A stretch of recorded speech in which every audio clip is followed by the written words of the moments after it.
उत्तराखंड की राजधानी देहरादून के सहसपुर थाना इलाके के बैरागी वाला गांव में खेतों की सिंचाई के पानी के बंटवारे को लेकर दो पक्षों में शुरू हुआ विवाद खूनी संघर्ष में बदल गया।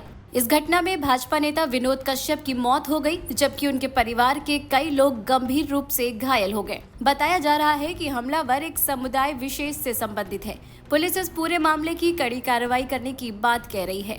देखिए, आज साय ग्राम बैरागी वाला पड़ता है थाना सहसपुर क्षेत्र में, तो वहाँ पे दो पक्ष जो कि एक ही गांव के रहने वाले थे दोनों, तो वहाँ पर खेत में पानी लगाने को विवाद होता है और फिर वो उनके जो घर हैं सड़क पर फिर दोनों के बीच में मारपीट हो जाती है, जिसमें एक पक्ष के द्वारा जो है दूसरे व्यक्ति को गंभीर रूप से घायल कर दिया जाता है और दौरान इलाज घायल व्यक्ति जिनका कि नाम विनोद कुमार था, उनकी डेथ हो गई थी। इस संबंध में जैसे पुलिस को सूचना मिलती है, तत्काल पुलिस के वरिष्ठ अधिकारीगण और बाकी आसपास के थानों की पुलिस फोर्स तुरंत मौके पर पहुंचती है। मौके पर स्थिति को नियंत्रण कर लिया गया और साथ ही साथ जो हमारा मेन हाईवे है वहाँ भी तकरीबन 100-200 लोगों के द्वारा आक्रोश इसमें व्यक्त किया गया था, जिसमें हमारे वरिष्ठ अधिकारीगण यहाँ मौके पर पहुँचे थे और उनसे वार्ता की गई थी। वार्ता करने के उपरांत उनकी बात सुनी गई और उनको जो है जो आवश्यक कार्रवाई है, जो भी इसमें कठोर से कठोर जो कार्रवाई है आरोपी के विरुद्ध की जाएगी और जल्दी ही इसमें एफआईआर तहरीर प्राप्त होती है, एफआईआर दर्ज की जाएगी और आगे की कार्रवाई इसमें सख्ताई से की जाएगी। हाँ, जैसा इसमें बताया कि जो व्यक्ति हैं जिनकी डेथ हुई है तो उनका नाम विनोद कुमार था और जो हमलावर पक्ष थे वो दूसरे समुदाय से बताए जा रहे हैं, तो जल्दी ही उसमें गिरफ्तारी कर और आगे की कार्रवाई हम लोग करेंगे। हाँ, देखिए, अभी क्योंकि थोड़ा सा भी माहौल जो है टेंस था उस समय, लेकिन अभी स्थिति बिल्कुल नियंत्रण में है। तो सुरक्षा की दृष्टि से जो गाँव है उसके आसपास जो है फोर्स को तैनात किया गया है और अभी जो मेन हाईवे है आप देख रहे हैं तो वहाँ भी ट्रैफिक चल रहा है और वहाँ भी थोड़ा सा फोर्स भी तैनात है। शनिवार शाम को पानी के बंटवारे को लेकर हुए विवाद में पीड़ित पक्ष का आरोप है कि दूसरे पक्ष के कई लोग धारदार हथियारों के साथ उनके घर में घुस आए और हमला कर दिया। हमले में गंभीर रूप से घायल हुए विनोद को अस्पताल पहुंचाया गया, जहां चिकित्सकों ने उन्हें मृत घोषित कर दिया।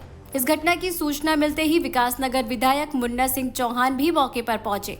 उन्होंने कहा कि कुछ आपराधिक प्रवृत्ति के लोगों ने इस वारदात को अंजाम दिया है। वो वजह वगैरह तो मुझे नहीं मालूम और वजह भी कोई बहुत सीरियस नहीं है, सामान्य बात हो सकती है। कोई अभी चलते फिरते यहाँ कह रहा था कि वो पानी का नाली इधर उधर वो फलाना, लेकिन ऐसा नहीं है।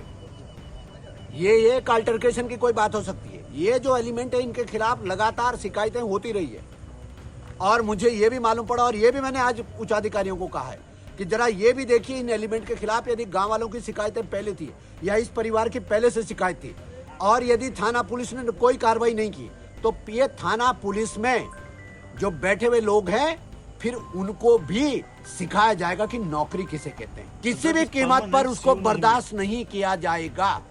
यदि थोड़ी सी भी ढिलाई, थोड़ी सी भी संलिप्तता, थोड़ी सी भी लापरवाही थाने की तरफ से दिखाई देगी तो सब पनिश होंगे। मैं सुनिश्चित करूंगा कि उनको सबको पनिशमेंट मिले। आरोपितों के एक विशेष समुदाय से जुड़ा होने के कारण रविवार को सुबह से ही हिंदू संगठनों समेत क्षेत्र के लोग लगातार प्रदर्शन कर रहे हैं। गांव में तनाव बढ़ने पर पुलिस ने स्थिति को नियंत्रित करने के लिए अतिरिक्त बल लगाया। प्रशासन ने मामले में सख्त रुख अपनाते हुए आरोपितों के खिलाफ कार्रवाई शुरू कर दी। आरोपितों के घरों पर बुलडोजर एक्शन भी किया गया है।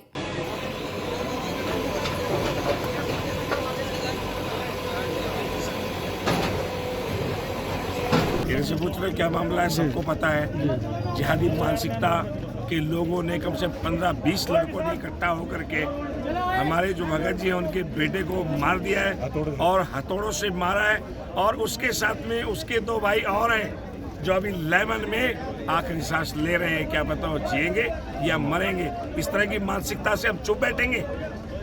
हम चुप बैठेंगे? हम भी या तो मरेंगे या मारेंगे, हम चुप बैठने वाले नहीं है। इस तरह की मानसिकता का कोई भी व्यक्ति होगा वो बर्दाश्त नहीं किया जाएगा, बिल्कुल नहीं किया जाएगा। 13 जून की शाम बैरागी वाला सहसपुर थाना क्षेत्र में सिंचाई के पानी को लेके दो पक्षों के बीच में आपसी विवाद काफी बढ़ गया था, जिसमें एक पक्ष द्वारा हावी होकर दूसरे पक्ष पर जानलेवा हमला किया गया, जिसमें विनोद कुमार हुई थी, उनको तत्काल हॉस्पिटल ले जाया गया लेकिन वहाँ मृत घोषित किया गया। इसमें कुछ चोटिल भी हुए थे। पुलिस के द्वारा तत्काल विभिन्न संगीन धाराओं में पंजीकृत करते हुए 12 नामजद और 30 से 40 अज्ञात लोगों के खिलाफ अभियोग पंजीकृत किया गया, जिसमें 4 लोगों की अरेस्टिंग तत्काल की गई। अभी अन्य लोगों की अरेस्टिंग के प्रयास किए जा रहे हैं। तो कानून व्यवस्था और शांति व्यवस्था को बनाए रखने के लिए पुलिस समस्त जो हमारे कार्य क्षेत्र में सभी कार्य कर रही है। मैं आपके माध्यम से समस्त लोगों से अपील भी करूंगा कि ऐसे मामले में शांति व्यवस्था बनाए रखें। मैं यकीन दिलाता हूं पुलिस इस पूरे प्रकरण में सख्त से सख्त सजा दिलाने के लिए आरोपियों के खिलाफ सख्त कार्रवाई करेगी और उसमें जो भी लोग सम्मिलित हैं उनके खिलाफ सख्त वैधानिक कार्रवाई की जाएगी। वहीं इस पूरे मामले पर उत्तराखंड के मुख्यमंत्री पुष्कर सिंह धामी लगातार नजर बनाए हुए हैं। उन्होंने कहा कि उत्तराखंड की धरती पर इस तरह का काम करने वालों को बख्शा नहीं जाएगा। मैं कहना चाहता हूं कि उत्तराखंड के अंदर कोई भी कानून अपने हाथ में लेगा, अपराध करेगा, भाइयों बहनों, अब उत्तराखंड की ये व्यवस्था, यहाँ का प्रशासन पूरे व्यवस्था के तहत, कानूनों के तहत उसके खिलाफ सख्त से सख्त कार्रवाई करेगा, कठोर कार्रवाई हम करेंगे। देहरादून में भी इस प्रकार की घटना हुई है। हम सारे कानूनी पहलुओं का प्रशासन वहां पर अध्ययन कर रहा है और उसके बाद वहां भी सख्त कार्रवाई की जाएगी। किसी को छोड़ा नहीं जाएगा। जो भी अपराधी है वो अपराध करके बच नहीं पाएगा। ये हमने ऐसी व्यवस्था को सुनिश्चित करने का काम किया है। उत्तराखंड में हुई इस घटना पर कई राजनीतिक दल अपनी प्रतिक्रिया दे रहे हैं, तो वहीं दूसरी तरफ राज्य में पुलिस इस मामले में आरोपियों पर लगातार सख्त एक्शन ले रही है। देहरादून से दहो हल्ला के लिए राजकिशोर तिवारी की रिपोर्ट।